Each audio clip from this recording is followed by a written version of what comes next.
à l'Institut de recherche sur les civilisations de l'Occident moderne au Centre Rambouillet. Thierry est spécialiste de l'histoire des institutions financières en France au XIXe siècle, ainsi que des milieux bancaires et industriels de Paris, de la fin du XVIIe siècle à la veille de la Première Guerre mondiale, et donc également spécialiste de leur rayonnement international, notamment en Russie, ce qui nous vaut le plaisir de l'écouter aujourd'hui, nous présenter les investissements français en Russie 1857-1914, conseil, expertise et stratégie.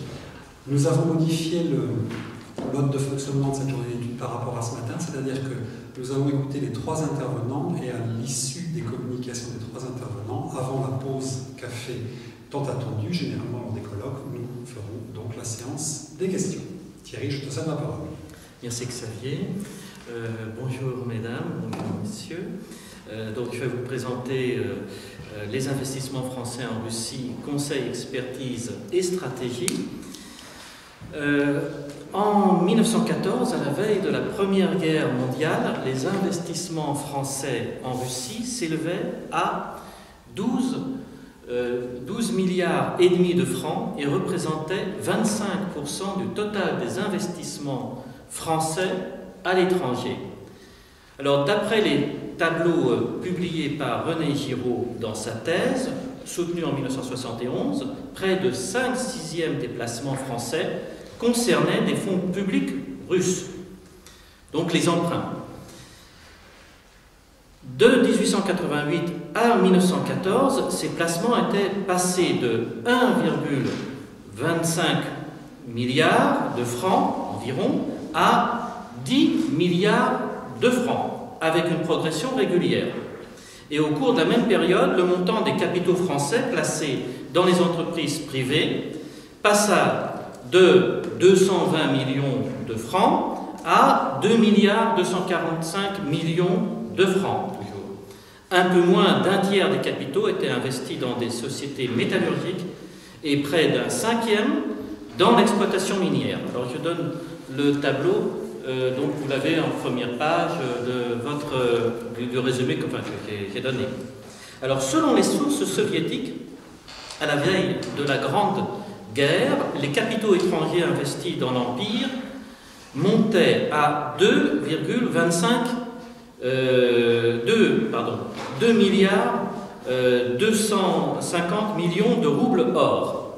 Alors au taux nominal de 4 francs or le rouble, hein, quand il s'agit du rouble or, parce qu'il y a les roubles assignats aussi. Alors la part des capitaux français s'élevait à 732 millions de roubles, devançant ceux d'origine britannique qui est de 507 millions, les capitaux allemands de 441 millions, belges 342 millions, c'est quand même un pays qui est 10 fois plus petit que l'Allemagne, et les investissements américains qui sont de 118 millions. Ça donne au fond la hiérarchie. Au regard des chiffres issus des sources occidentales, ces derniers semblent être très sous-estimés. Cependant, les sources soviétiques demeurent intéressantes.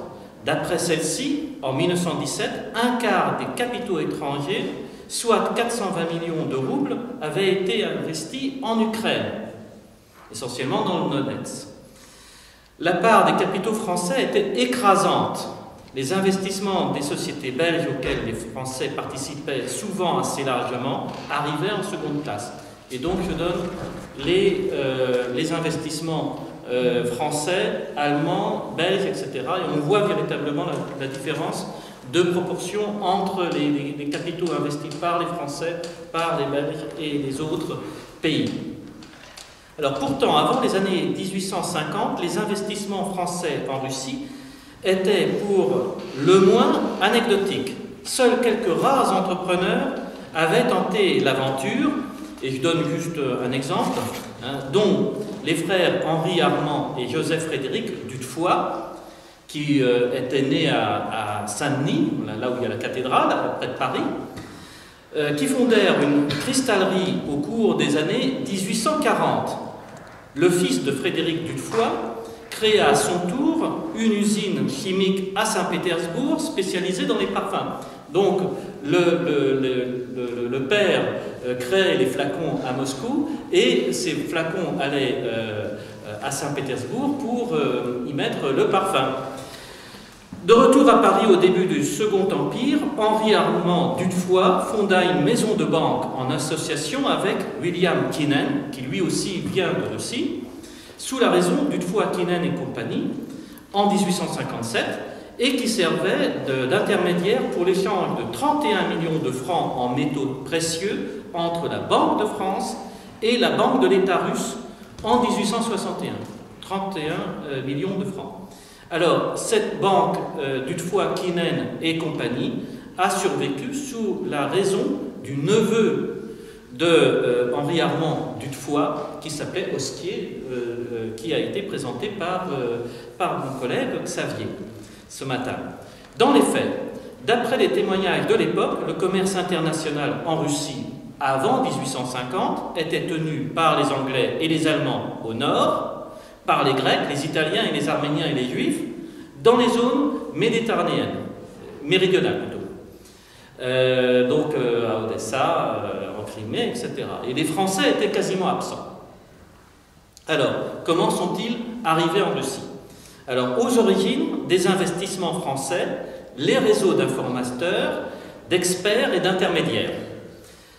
Alors, les principales conditions préalables indispensables aux investisseurs pour réaliser des spéculations fructueuses consistent en l'existence 1. D'infrastructures suffisantes, 2. De réseaux d'informateurs, d'experts et de rabatteurs d'affaires, des gens qui apportent des affaires clés en main. L'attractivité de la Russie augmenta aux yeux des investisseurs français avec la volonté du gouvernement russe de doter le territoire d'un véritable réseau de voies ferrées au lendemain de la guerre de Crimée et d'améliorer le réseau fluvial afin de désenclaver les riches bassins miniers d'une part et avec le développement et la modernisation du système bancaire en Russie à partir de 1860 avec la création d'une banque d'État puis à partir de 1864 la multiplication de banques commerciales. Et ça a été un aspect clé de l'arrivée alors des investisseurs français, donc du Crédit Lyonnais, et puis surtout la Société Générale. Alors les ingénieurs français jouaient un rôle déterminant dans la transmission d'informations, d'expertise et de technologies nouvelles. Alors, d'abord par l'école polytechnique. Alors, l'école polytechnique fondée en 1794, puis les écoles appliquées qui étaient accolées, donc c'était les écoles des ponts et chaussées et des mines, fondées en 1795, et puis après l'école centrale des arts et manufactures de Paris en 1829, ont été des pépinières pour l'Europe entière. Alors, à la demande d'Alexandre Ier, Napoléon Ier a envoyé 4 polytechniciens. Alors, les polytechniciens, je vais les appeler les X. C'est le surnom des polytechniciens. Parce que, donc, on a des polytechniciens qui seront des X-ponts, pour les ponts et chaussées, et les X-mines, qui travaillent pour l'exploitation minière. Alors, ces 4 polytechniciens ont réorganisé l'Institut du corps des ingénieurs des voies de communication, créé en 1809 par Alexandre Ier. Et ils ont réalisé des grands travaux en Russie. Alors d'autres scientifiques vinrent en Russie, notamment Lamé, Clapeyron, Leplay, qui était ingénieur des mines, et Édouard Charles Romain Collignon, qui est absolument inconnu, mais qui a été un employé de la grande société des chemins de fer en Russie de 1857 à 1862. Et cet homme a, 2 ans après, édité, donc à son retour en France, un ouvrage économique et géographique très complet sur la Russie, en prétextant justement d'écrire la grande société des chemins de fer russes. Donc ce sont des ouvrages comme ça faisait connaître la Russie et faisait connaître exactement le système économique et social en place. Alors de nombreux X-Ponts et X-Mines suivirent leur exemple et ont travaillé pour le compte d'entreprises françaises en Russie jusqu'à la révolution de 1917. Alors jusqu'en 1855, 25% des diplômés de l'école centrale des arts et manufactures étaient d'origine étrangère. De 1832 à 1860, 10 élèves russes et 39 dits polonais, mais qui étaient des sujets russes, sortirent diplômés de cette école. De 1861 à 1913, 65 Russes et 43 Polonais furent diplômés. Ces chiffres ne tiennent pas compte des élèves ayant abandonné leurs études avant terme et qui bénéficièrent du prestige d'y avoir été inscrits. Donc il y en avait qui partaient après 1 an, 2 ans, 3 ans. Mais quand ils sortaient, ils se disaient que je suis ingénieur et on les prenait tout de suite. Donc ils étaient très recherchés. Nombreux furent les ingénieurs des arts et manufactures, tant français qu'étrangers, à essaimer à travers l'Europe entière, voire à travers le monde, jusqu'au Japon, aux États-Unis, etc. Ainsi, le pétersbourgeois Alexandre Gottschalk était donc un ingénieur russe, formé à l'école centrale des arts et manufactures, sorti premier de sa promotion en 1853, et entra dès 1857 au sein du comité de direction à Paris de la grande société des chemins de fer russe, et il y resta jusqu'en 1866. Et un autre ingénieur de cette école, Ladislas Édouard de Cronenberg, qui est décédé en 1892, embrassa la même profession que son père et fut banquier à Varsovie, puis à Paris. Il fut le principal souscripteur pour la création du journal Le Génie civil à Paris en 1880. Et lui, il était à la croisée du monde, à la fois des ingénieurs et de la banque et celui des rabatteurs d'affaires. Il est bien sûr illusoire d'embrasser en ces quelques lignes ce monde assez méconnu d'experts et de conseillers financiers. Cependant, il faut citer les quelques banquiers d'origine russe qui agirent en France à partir de la toute fin des années 1860 jusqu'à la révolution de 1917. Alors, il y a Joseph baron de Günzburg, banquier à Saint-Pétersbourg, et ses fils qui se sont installés à Paris avant 1870, donc sous le Second Empire, les Ephrussi et Hermann Rafalovitch, tous deux banquiers nés à Odessa. Alors Maurice Ephrussi, gendre du baron Alphonse de Rothschild, influença les membres de la maison de la banque, Rothschild frères, à investir dans les exploitations pétrolières de la Caspienne, dont la rentabilité était assurée grâce à l'ouverture de la ligne de chemin de fer reliant Bakou à Batoum et son exportation par la mer Noire. Les opérations d'Hermann Abramovitch Rafalovitch sont assez méconnues à Paris. Donc, il meurt en 1893, on ne sait pas trop ce qu'il a fait, sauf qu'il a été impliqué dans l'affaire du canal de Panama. Alors, son fils aîné, Arthur Rafalovitch, qui est né en 1853 à Odessa et qui meurt en 1921, qui était parfaitement polyglotte, fut un journaliste et économiste statisticien distingué, auteur de nombreux ouvrages, dont une première étude sur les finances de la Russie. Et il a publié aussi 26 volumes intitulés « Le marché financier », qui sont une source tout à fait remarquable pour la période 1891 à 1920. Il était conseiller d'État de Russie et il fut l'agent du ministère des Finances de Russie à Paris.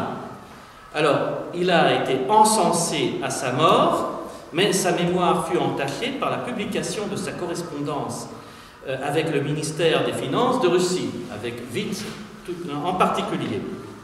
Alors, pour assurer le succès des émissions d'emprunts russes au sein du grand public, il avait copieusement arrosé la presse parisienne voire provinciale, distribuant entre 1900 et la veille de la Grande Guerre un montant de 6 500 000 francs aux directeurs, aux patrons de presse et aux journalistes.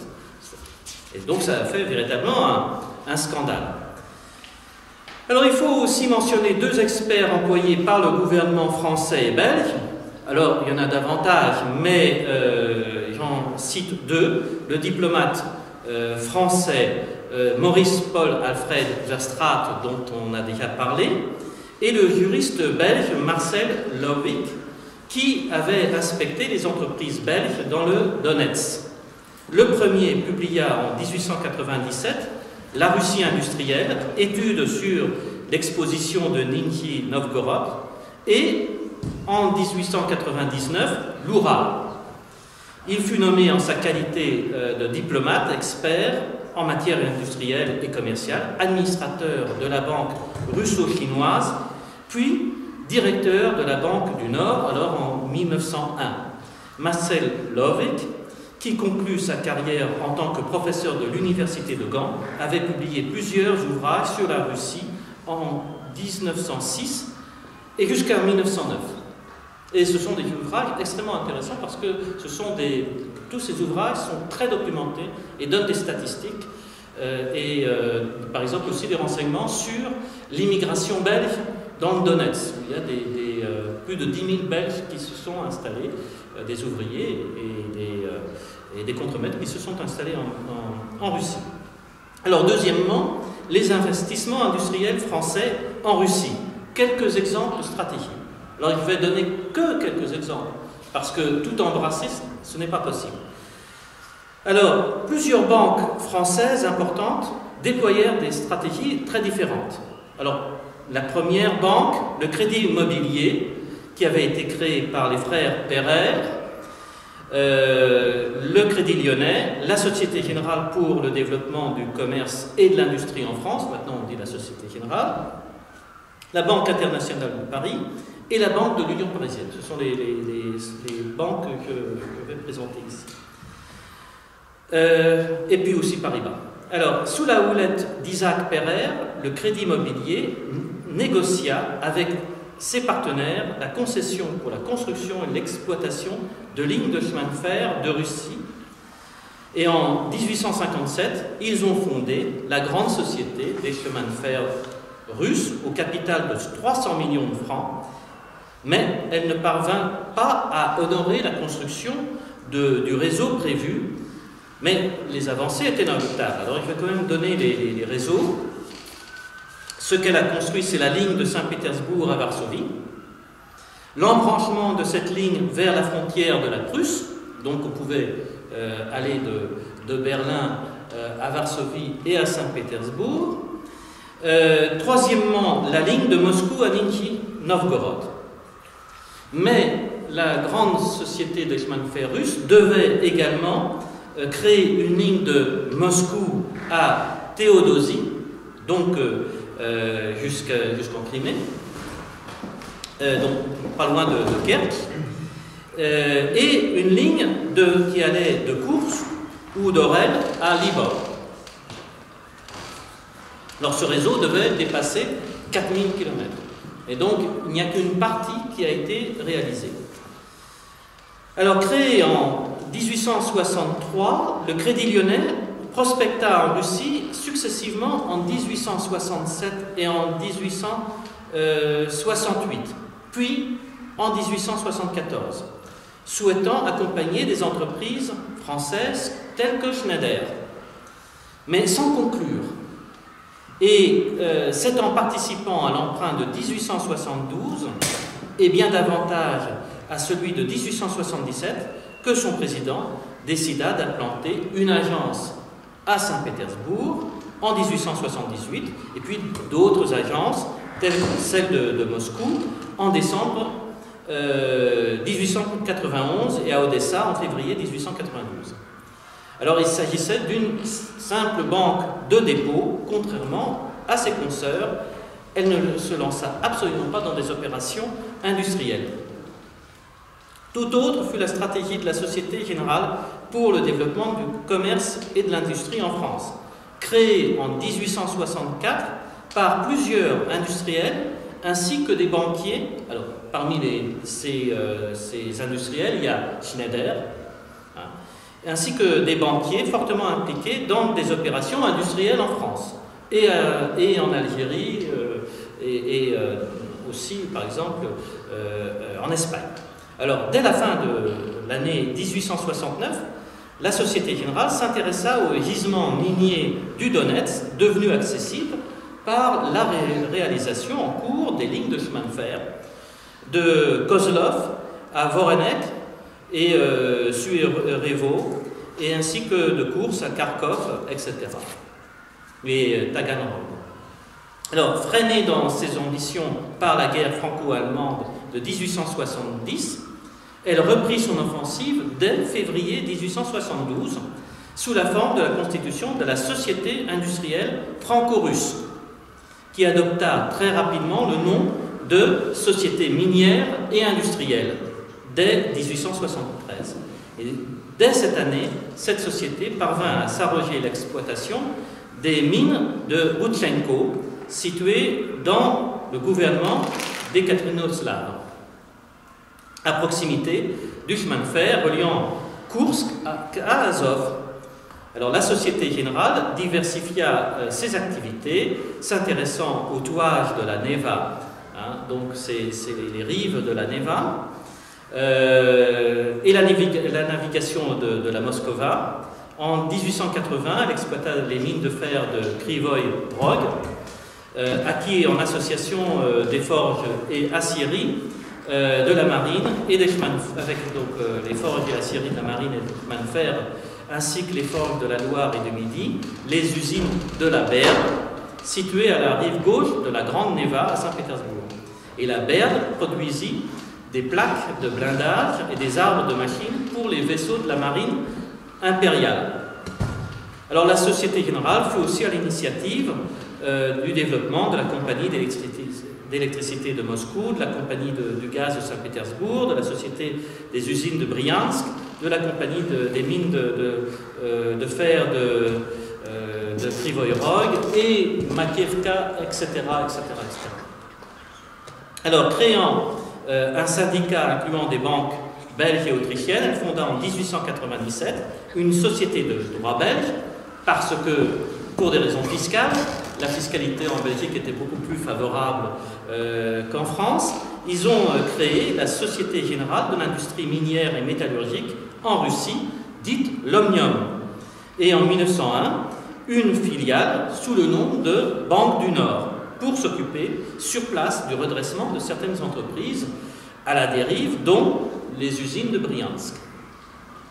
Alors, la Banque de Paris et des Pays-Bas participa à la création de la Banque russo-chinoise fin 1895 et à la Société métallurgique de Volga-Vichera avec Schneider. Dès 1896, les usines étaient terminées, étaient achevées en 1898. Alors, dès le mois de mai 1896, la Banque internationale de Paris, la Banque internationale de commerce de Saint-Pétersbourg et la Banque d'escompte et des prêts constituèrent la société de l'Oural-Volga sous l'impulsion du directeur de la première banque, la Banque internationale de Paris, qui s'appelait Lombardo. Alors, ce dernier fit appel à Darcy, fils du dirigeant des forges de Châtillon-comme-Montry, ainsi qu'à un centralien. Mais les frais de construction furent largement sous-estimés. Le trou financier a été de plus de 11 millions de francs or à cette époque-là.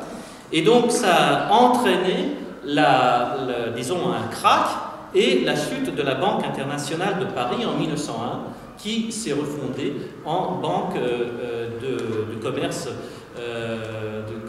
international, la Banque française du commerce international. Oui, donc la BFCI. Alors, la Société Générale tenta d'intéresser Paribas et la nouvelle banque de l'Union parisienne fondée en 1904 à l'augmentation du capital de la Banque du Nord. et de racheter les 3 banques Poliakov qui étaient en liquidation. Et finalement, la Société Générale et Paribas firent fusionner en 1910 la Banque du Nord et la Banque russo-chinoise pour former le premier établissement bancaire en Russie sous le nom de Banque russo-asiatique. C'était la plus grande banque en Russie. En 1910, la Banque de l'Union parisienne s'est alliée avec la Banque de l'Union de Moscou, créée à partir de fusion de 3 banques en 1908. Alors cette banque française, contrairement à ses 2 puissantes consoeurs, se limita à prendre des participations dans 19 sociétés industrielles, soit franco-russes, soit uniquement russes. Et donc aussi de créer des sociétés de crédit franco-russes, à côté des sociétés industrielles. Et en conclusion, il s'agit ici naturellement d'un tableau très impressionniste, présentant plusieurs axes de recherche pour renouveler la problématique, largement délaissée en France depuis le début des années 1980. Il serait tout d'abord nécessaire de constituer une véritable prosopographie des ingénieurs, des agents d'affaires et des conseillers, pour la plupart parfaitement méconnus, ainsi qu'une banque de données de tous les établissements français, belges, belgo-russes, franco-russes, et russes même, avec des participations d'entreprises des 2 derniers pays pour la période 1870-1917. Alors, le problème, c'est que les sources sont particulièrement dispersées. Moins en Belgique, parce que la plupart des sources se trouvent à Bruxelles ou dans des provinces limitrophes, dans les provinces wallonnes, et la géographie ça fait que c'est même pas la taille de l'île de France. Donc les sources sont très faciles à trouver. Ce n'est pas le cas en France. Hein. Donc d'abord, il y a les ressources offertes par un fonds qui est méconnu, c'est le minutier central des notaires de Paris. Parce que toute société, puisque j'ai quelques minutes de plus, donc toutes les sociétés étaient, même si elles étaient créées sous seing privé, donc sous un document privé, on enregistrait tous les actes de société chez des notaires. Et donc les notaires avaient les statuts de toutes les sociétés, avec donc bien sûr tous les articles, les fondateurs, les souscripteurs, le conseil d'administration, et parfois on a des minutes qui sont épaisses comme ça, parce qu'on a tout le conseil d'administration sur à peu près 10, 15 ou 20 ans, voire au-delà. Pour certaines sociétés, on pouvait aller jusqu'en 1937, parce qu'elles continuaient à négocier, disons, certains accords avec la Russie. Alors, il y a aussi les archives d'entreprise, des archives nationales qui se trouvent à Roubaix. Maintenant, on appelle ça les archives nationales du monde du travail. Alors, elles sont souvent ignorées et peu exploitées, mais on y trouve énormément de choses. Il y a aussi les archives bancaires, donc à la Société Générale, au Crédit Agricole, qui maintenant a repris toutes les archives du Crédit Lyonnais, et puis aussi les archives de BNP Paribas. Mais il faudrait aussi faire des recherches dans des archives d'entreprises comme Schneider, etc., etc., et dans certaines archives départementales qui ont récupéré des archives d'entreprises. Donc c'est vraiment un panel très large. Il faudrait aller aux archives départementales de l'Aveyron, du Tarn, etc., où il y avait des entreprises métallurgiques qui avaient des intérêts en Russie, par exemple. Donc c'est vraiment un champ très vaste, mais en travaillant sur tout ce champ, on pourrait véritablement refaire une vraie étude sur, je dirais, les investissements français et belges qui étaient majoritaires, notamment dans le Donetsk, et au fond recréer tout ce tissu économique et industriel. Voilà, je vous remercie pour votre attention.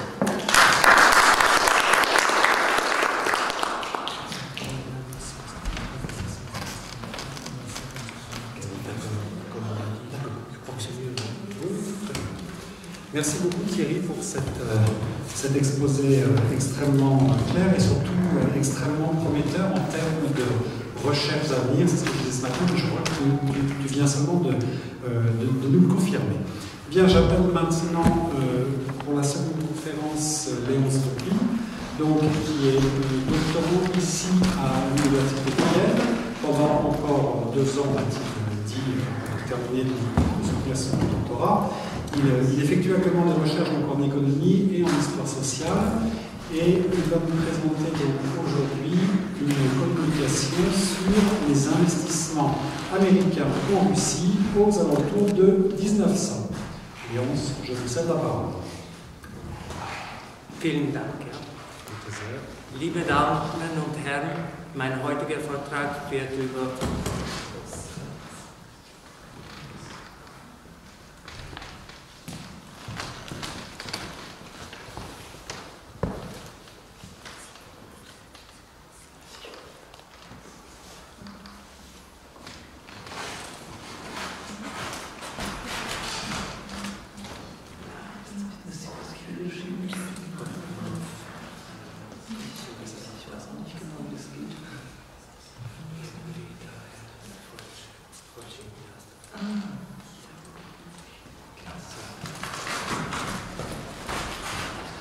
Also mein heutiger Vortrag wird über Russland und die amerikanischen Investitionen von 1861 bis 1917.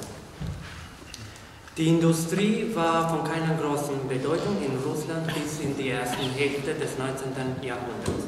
Die Gründe dafür waren als erster der wirtschaftliche Stillstand. Es wurde nicht genug überschüssige Getreide produziert, damit der gesamte Geldbeitrag für die Industrialisierung zu investieren. Und der zweite, die militärischen Niederlagen im Krimkrieg von 1853 bis 1856. Angesichts dieser Probleme musste die Regierung die feudalen Agrargesellschaft zu einer neuen, modernen Industriegesellschaft umwandeln.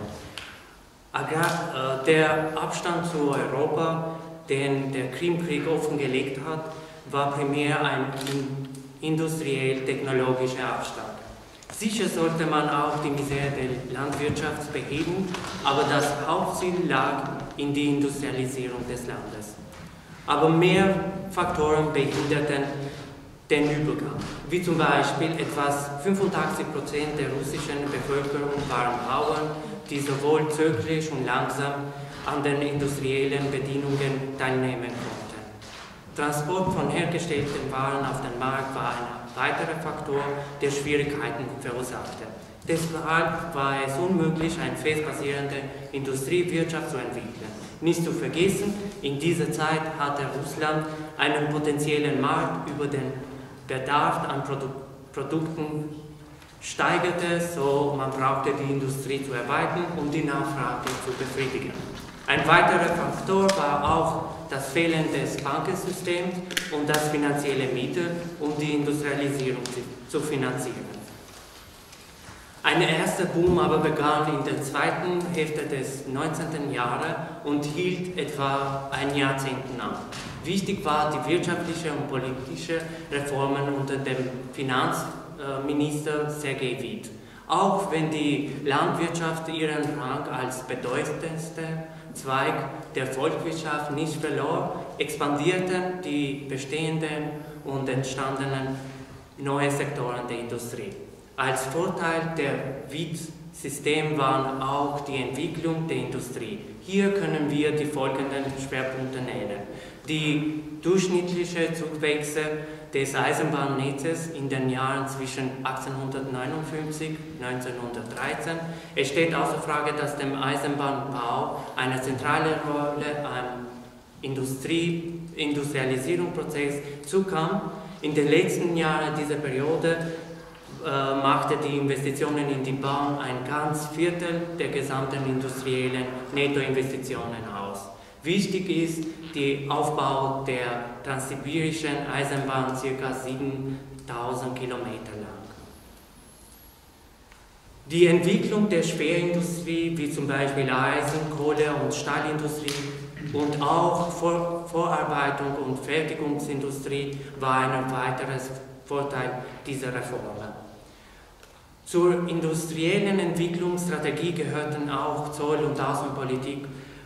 Darunter wurde die Einführung der Generaltarifen und die Erhöhung von Zolltarifen, insbesondere für Rohstoffe und Produkte der Eisenbahn- und Maschinenbauindustrie, um Schutz von ausländischer Konkurrenz. Die neue zugelassene Eisenbahngesellschaft wurde zur Auflage gemacht, die Hälfte ihres Bedarfs im Inland zu decken, mit dem Zweck der Auffüllung der Staatskasse. Weiters wurde die Erreichung einer stabilen, vertrauenswürdigen Währung und die volle Konvertibilität des Rubels in Gold. Der Nutzung dieser Reform für die gesamte industrielle und wirtschaftliche Entwicklung war hoch. Der ganze Prozess war aber auch mit folgenden Nachteilen verbunden, wie ineffizientes Steuersystem, hohe Steuern für Bauern und von Zeit zu Zeit haben die Gerichtshofsintrigen die politische Reaktionen gegen Judenverfolgung und die Unterdrückung der individuellen Freiheit, die auch die potenzielle ausländischen Investitionen abgeschreckt. Ein Großteil der wirtschaftlichen Entwicklung wurde mit ausländischen Investitionen finanziert, aus Ländern wie Belgien, Frankreich, Großbritannien und USA. Russland wurde das größte Schuldnerland in Europa vor dem Ersten Weltkrieg. Unter dem WIPS-System floss die ausländische Kapital im ganzen Russland. Nach 1890 kam die russische Industrieentwicklung mehr und mehr unter dem Einfluss der ausländischen Finanzierung, um große Gewinne von denen und Märkte für Produkte von ausländischen und inländischen Investoren zu schaffen. Die amerikanischen Investoren waren aber spät in Russland im Vergleich zu anderen europäischen Ländern. Vor dem Jahr 1900 waren die beiden Länder landwirtschaftlich orientiert und viel von Russland Außenhandel umfasste den Export von landwirtschaftlichen Produkten und den Import von Fertigwaren. Weiters ihr wichtigstes Exportgut waren im Allgemeinen identisch.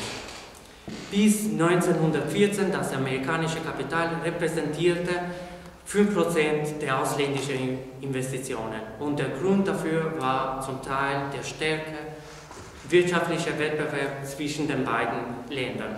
Der Wettbewerb auf dem europäischen Markt war heftig bereits schon in den 1870er Jahren. Viele russische Weizenproduzenten beschwerten sich bei der Regierung, dass die amerikanischen Maschinengrauweizen einen nicht gerechtfertigten Wettbewerb gegenüber russischen Weizen auf den Markt stellte.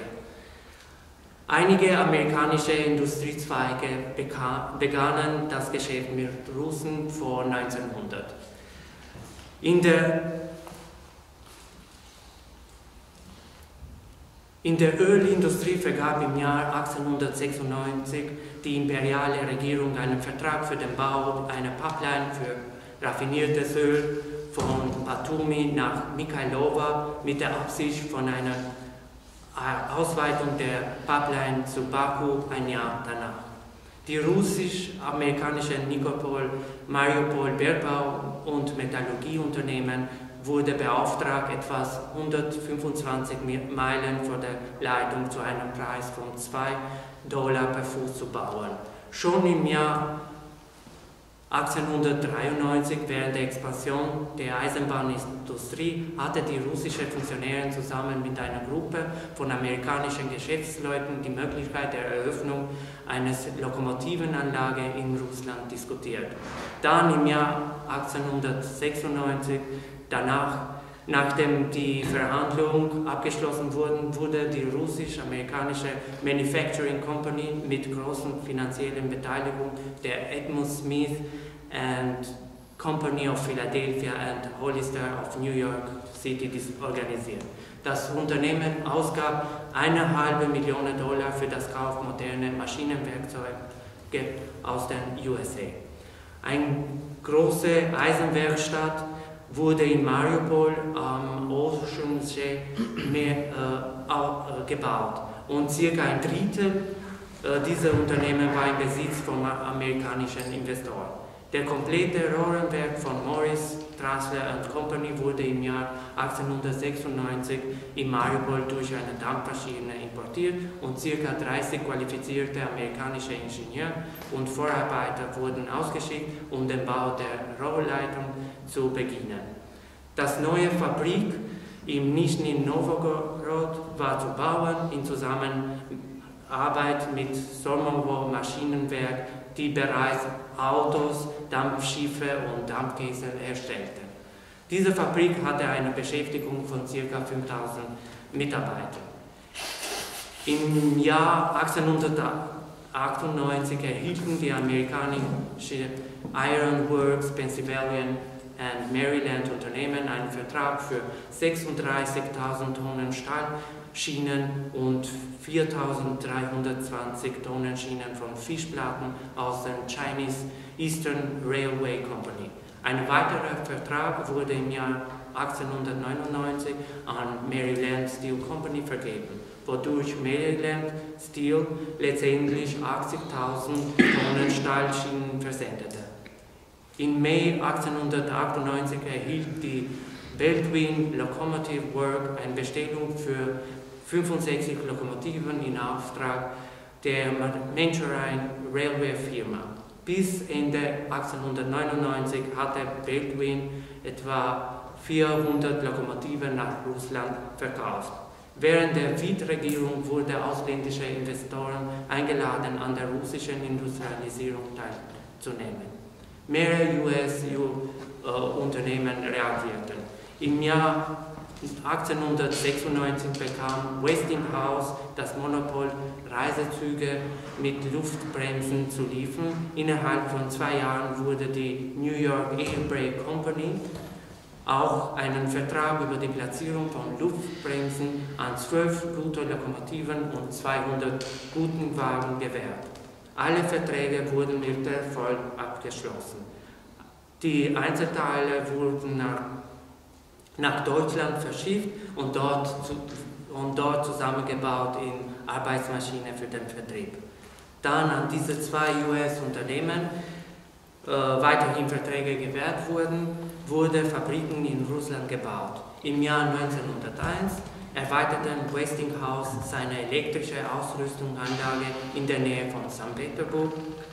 Die neue dazu ist auch die New York Air Brake Company baute seine Fabriken auch nähe Moskau. Es gab auch andere wirtschaftliche Bereiche, in denen Russen amerikanische Ausrüstung benutzten, wie zum Beispiel Bergbau, Industrie und Landwirtschaft. Die amerikanische Baumwollenkörnungsmaschinen, Rasenmäher, Erntemaschinen und Mähbinden waren in ganz Russland zu sehen. Allein in diesem Bereich exportierten die Vereinigten Staaten 1/3 seiner landwirtschaftlichen Maschinen nach Russland. Singer Sewing Machine Company war ein anderes amerikanisches Unternehmen, das sich in Russland sehr engagiert hat.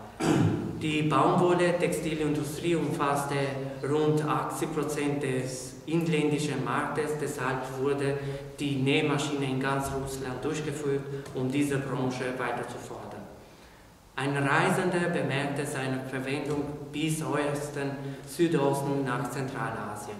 Dort ein Amerikaner fotografierte die Ehefrau eines Stammesführers beim Nähen mit Singer-Produkten auf einem Zelt. Schon im Jahr 1901 baute die Firma in der Nähe von Moskau eine Fabrik. Bis 1910 hatte sie ihre Operationen zu einer neuen Anlage in Podolsk expandiert, die 600 Arbeiter beschäftigte. Russland bot Märkte an den Vereinigten Staaten an, aber mit allen den Versuchen schien es der Handel zwischen den beiden Ländern niemals erfolgreich zu sein. Statistiken sind oft falsch, zum Beispiel offizielle Berichte über Exporte aus den Vereinigten Staaten nach Russland umfassen zum Beispiel 7.700.000 $64.000 im Jahr 1891 und im Jahr 1901 auf 9.590.000. Offiziell erhöhte der Import nach Russland im Jahr 1910 auf 38 Millionen. Viele dieser Produkte gingen über England und Deutschland nach Russland und wurden als Importe aus diesen Ländern aufgeführt. Einige dieser Produkte waren Eisen, Kupfer, Lederwaren, Maschinen, Lokomotiven, Flachs und Baumwolle. Im Falle der Baumwolle wurden in den offiziellen Berichten 304, 200 Ballen als amerikanische Exporte nach England oder in Deutschland aufgeführt. Allerdings wurden 80% dieser Baumwolle nach Russland reexportiert, galten aber als engländische bzw. deutsche Exporte. Diese Situation wurde im Jahr 1910 behoben durch die Einrichtung einer Dampfschifflinie zwischen New York und Ostseehafen Riga. Also als die wichtigen Industriesektoren, die produktiv in Russland operierten, umfassten die Öl- und Eisenbahnindustrie, Stahlbergbau und die Landwirtschaft. Zum Schluss, während des gesamten 1912 machten die beiden Länder keine großen Bemühungen, um einen neuen Handelsabkommen zu verhandeln. Im Gegensatz, es bekam eine politische und diplomatische Krise, die die Situation weiter verschärfte, dessen Auswirkungen direkt diese neuen Unternehmen beeinflussten, insbesondere die Unternehmen des direkten Handels. So, danke für Ihre Aufmerksamkeit.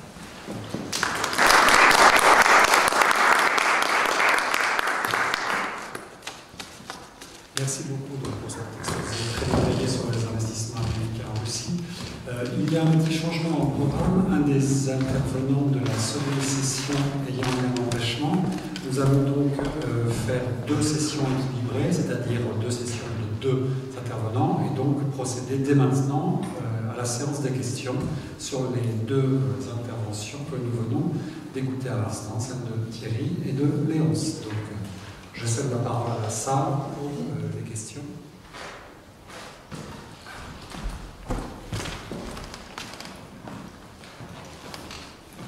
Alors, je vais commencer parce que j'ai une question, j'ai deux questions à poser à Thierry. Thierry nous a parlé tout à l'heure de 4X qui ont été exportés entre guillemets à l'époque de Napoléon Ier pour réorganiser cet institut qui avait été créé en 1809, enfin pas créé en 1809, réorganisé, si c'est ce que tu as dit, je me souviens plus s'il a été créé ou réorganisé en 1809 par Napoléon Ier. Et donc cette exportation du savoir-faire français a entraîné très rapidement, d'après ce que tu nous as dit, de grands travaux en Russie. La question que je me suis posée quand j'ai entendu cette information, d'où venaient les capitaux qui ont permis ce développement, ces infrastructures en Russie, puisque si nous avons exporté notre savoir-faire, nous Français, par l'intermédiaire de ces X, nous n'avons véritablement exporté de capitaux qu'après la guerre de Crimée. Donc ça, c'est la première question que je voulais te poser. La seconde question était par rapport à l'Allemagne. C'est également une question qui me taraude un peu. Comment se fait-il que ce pays qui était plus proche de la Russie, géographiquement parlant, que la France, est finalement beaucoup moins investi dans ce pays? Est-ce que c'était qu'il pressentait les risques d'investissement à terme? Dans ce cas-là, l'histoire leur aurait donné largement raison. Est-ce que c'était parce qu'ils craignaient qu'un développement trop important d'une puissance qui était si proche géographiquement comme était la Russie, pouvait à terme présenter un danger, un risque pour l'Allemagne?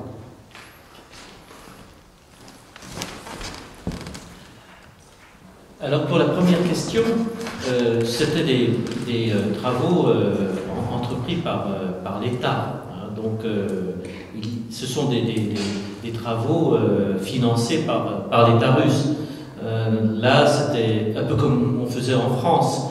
hein, donc les infrastructures, parce qu'au fond l'école polytechnique c'est au fond une renaissance des écoles d'ingénieurs françaises de l'Ancien Régime. Donc c'est pour ça que les polytechniciens ont tout de suite été très réputés, parce que les ingénieurs des ponts et chaussées, la première école des ingénieurs des ponts et chaussées est française. Elle date de la période de Louis XV, 1757 à peu près.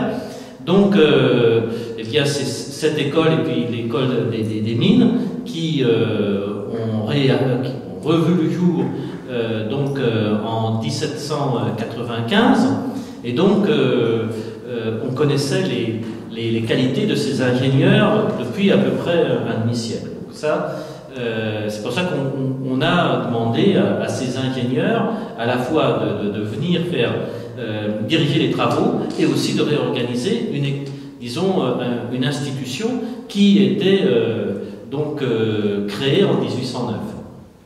Et pour la deuxième question, alors il est vrai que les Allemands, des investisseurs allemands se sont intéressés à la Pologne et la Silésie polonaise, etc., et la Russie, contrairement aux Français.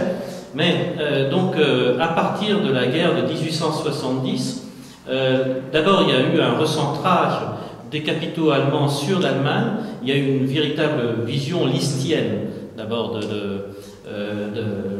du développement, disons, de l'Allemagne. Il y a une volonté du pouvoir allemand d'écarter les capitaux français de la Rhénanie. Il y avait beaucoup de capitaux français investis en Rhénanie et belges aussi. Donc par exemple le zinc rhénan qui se trouve pas loin de Liège, de l'autre côté de la frontière. Mais donc les Français et les Belges s'étaient beaucoup intéressés, ont beaucoup investi. Alors il y a au fond de la part des Allemands une reprise de leur marché intérieur, et on repousse les autres investisseurs. Donc il y a un retour des capitaux. Deuxièmement, à partir de 1874, la Russie commençait à devenir, disons, un partenaire moins sûr. Quand Bismarck a voulu une seconde guerre avec la France, là, en l'occurrence, le tsar s'est opposé. Et là, les Allemands ont compris que, le pouvoir allemand a compris que ce n'était plus un partenaire aussi fiable, et que ça peut être un ennemi potentiel. Or, le développement du chemin de fer et de l'industrie sidérurgique, c'est la possibilité à la fois de construire de l'armement, et aussi d'amener les troupes aux frontières, puisqu'il y avait un chemin de fer qui allait jusqu'à la frontière prussienne. Donc ça devenait un danger. Et par contre, il y avait ces territoires vierges. Ça veut dire que les Allemands ont commencé aussi à s'intéresser à l'Afrique, mais surtout à l'Amérique du Sud, où peu à peu les Allemands ont fait, ou des pays, par exemple comme le Portugal, où à partir de 1890, les Allemands se sont substitués aux Français. En Argentine, au Chili, au Portugal, etc. C'était essentiellement des investissements anglais et français, et peu à peu, les Allemands ont pris les marchés.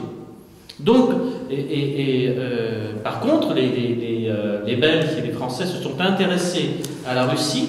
Pourquoi ? Parce que peu à peu, les barrières douanières étaient de plus en plus restrictives. Par contre, il ne leur était absolument pas interdit d'investir, et la fiscalité russe était très intéressante. Donc il valait mieux produire sur place que d'importer. Et c'est comme ça que l'on a importé les capitaux pour créer les entreprises et produire sur place. Voilà. Merci beaucoup, Thierry. Ich habe eine Frage, ich stelle jetzt auf Deutsch, ich will aber dich bitten, dass du die, weil ich das in der Exaktheit nicht hinkriege. Und zwar eigentlich an beide. Wir haben jetzt von Ihnen beiden eine sehr faktenreiche Darstellung der Investitionen gekriegt. Und ich will mal ein bisschen anders fragen. Und zwar gab es, ich glaube 1976, ein wichtiges Buch von Dietrich Geier mit dem Titel Russischer Imperialismus. Ich glaube, es ist auch sogar ins Englische übersetzt worden.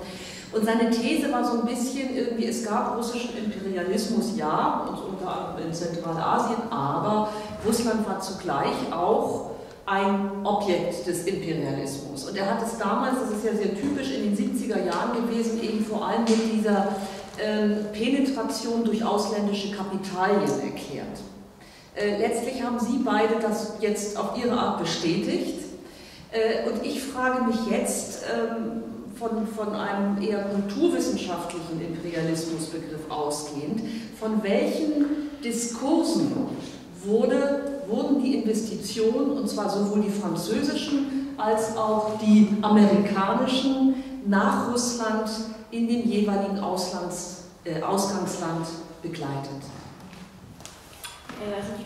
La question s'adresse aux deux.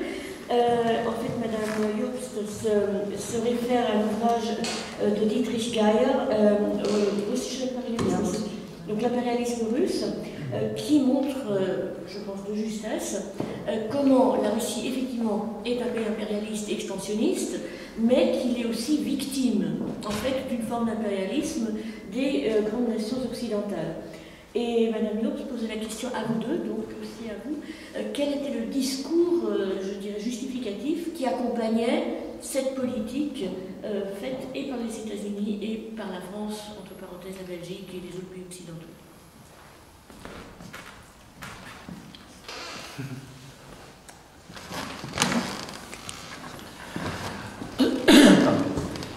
Oui, c'est disons, une question qui est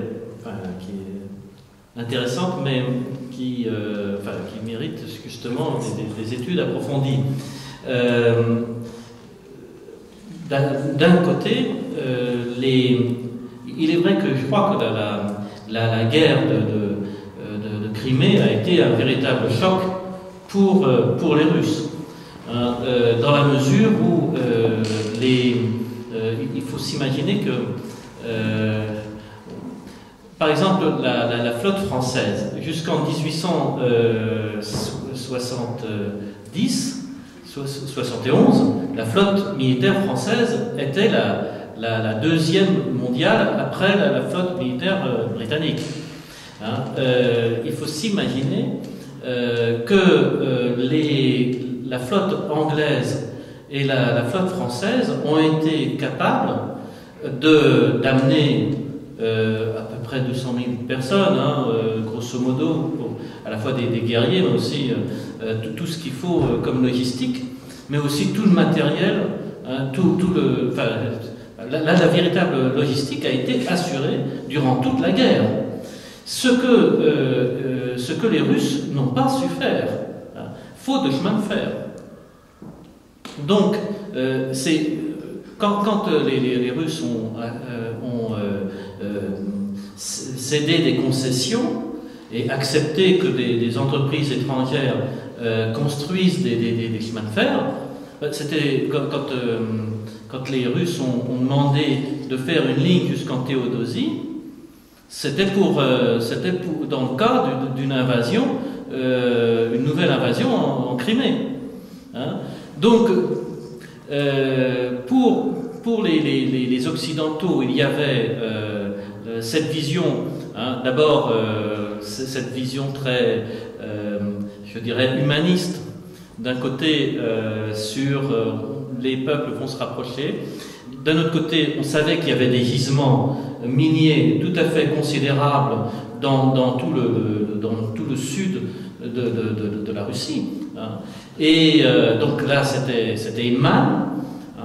C'était aussi le fait de pouvoir, pour la Russie, se développer plus vite, parce que la Russie n'avait pas de système bancaire, vraiment, jusqu'en 1860. Donc, les banques européennes ont pallié les difficultés russes, hein, donc ont aidé finalement la Russie à développer à la fois son système productif, mais aussi financier.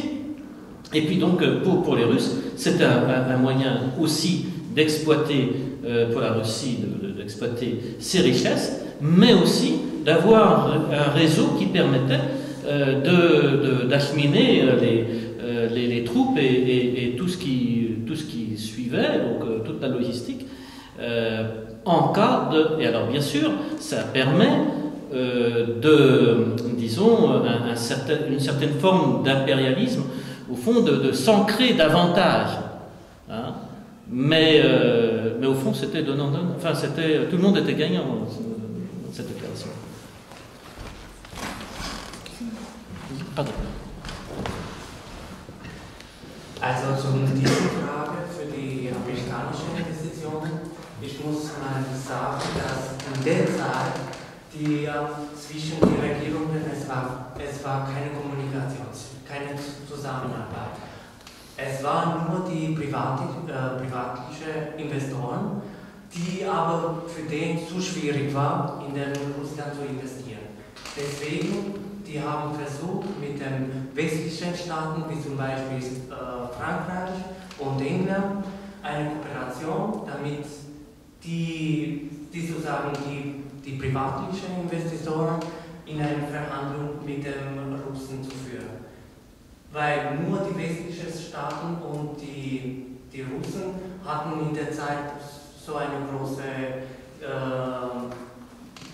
Zusammenarbeit und lukratives. Und in der Zeit, die Amerikaner wollten in Russland zu investieren, weil es war ein neuer Markt und ja, man schaute es, wenn man investiert, wahrscheinlich nimmt man auch den Risiko, vielleicht einen guten Geschäft zu machen.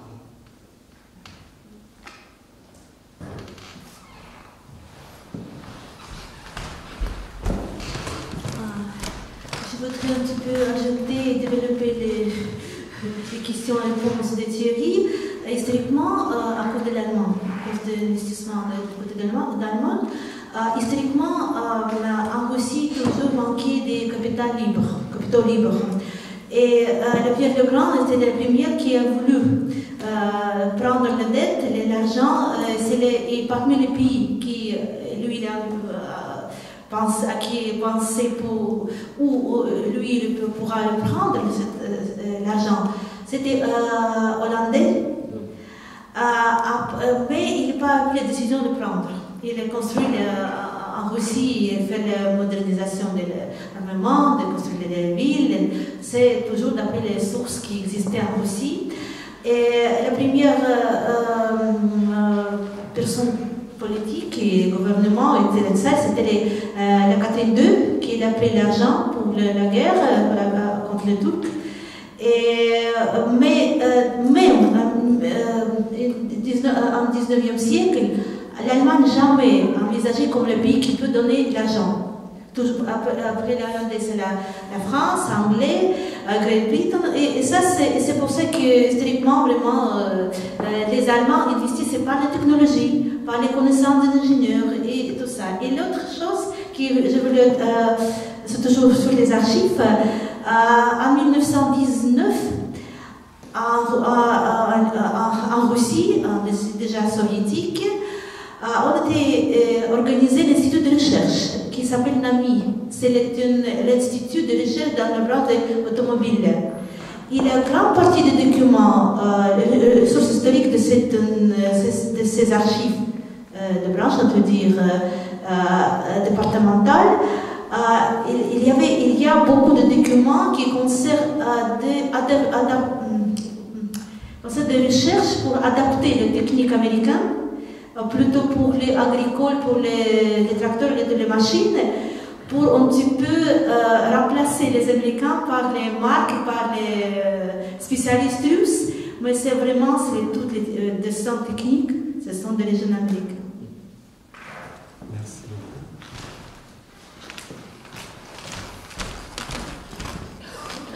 zu Herrn Kohlmann nur eine kleine Bemerkung. Sie haben etwas sehr Wichtiges gesagt, und zwar was die Handelsziffern betrifft, auf die man sehr aufpassen muss. Also das ist ein Phänomen, wir redeten von Peter dem Großen, je me traduirai tout de suite après. Unter Peter dem Großen wusste man nie genau, was alles nach Russland importiert wurde oder exportiert wurde. Warum? Weil alles über Holland oder über England, also mit englischen Schiffen exportiert wurde. Und dieses Phänomen bleibt bis ins tiefe 19. Jahrhundert vorhanden. Und wir können ja unser Thema technologische Investitionen, finanzielle Investitionen nicht völlig vom Handel trennen. Und da gibt es auch noch eine große Seite, die wir öffnen müssen, eben, wie man diese Ziffern behandeln muss. Und ich danke Ihnen, dass Sie uns darauf aufmerksam gemacht haben. Je disais simplement que nous avons effectivement un problème que M. Topy a très bien évoqué, c'est le chiffre, en fait, disons l'attention qu'on a portée sur le chiffre d'importation et d'exportation vers la Russie ou de Russie, dans la mesure où depuis le XVIIIe siècle, depuis Pierre le Grand, la majorité des produits manufacturés ou des produits bruts passaient par des bateaux, des navires britanniques ou hollandais. Et ça s'est maintenu, ce que je ne savais pas, ça s'est maintenu jusqu'au XIXe siècle très tardif. Donc nous ne pouvons pas dissocier notre sujet de recherche sur les investissements scientifiques, technologiques et financiers, sans tenir quand même compte jusqu'à un certain point de l'importation-exportation. C'est lié, on n'y échappe pas. Et effectivement là, nous avons un gros travail à faire sur la réalité des chiffres, c'est-à-dire de voir comment cette importation-exportation a fonctionné, parce qu'elle ne fonctionnait justement pas avec des bateaux ou des moyens de transport nationaux, dans le sens propre du terme.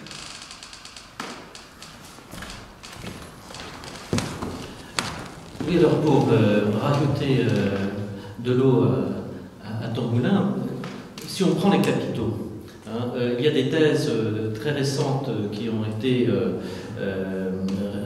soutenues en Belgique, qui ont à peu près une quinzaine d'années, où on dit, mais vous voyez,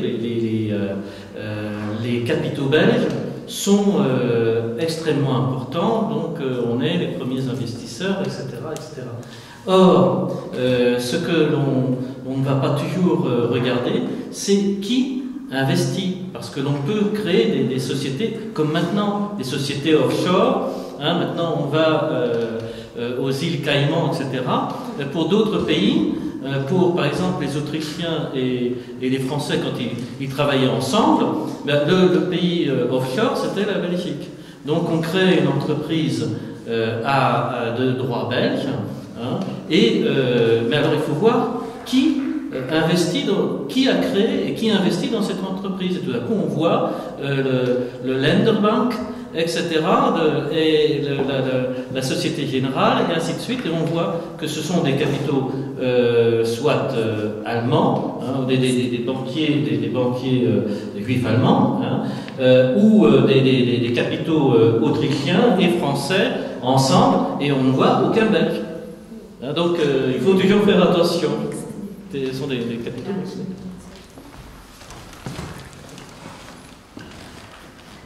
Y a-t-il encore d'autres questions? Alors donc, puisqu'il n'y a plus d'autres questions, je vous invite à franchir la porte et aller prendre un petit café ou un thé.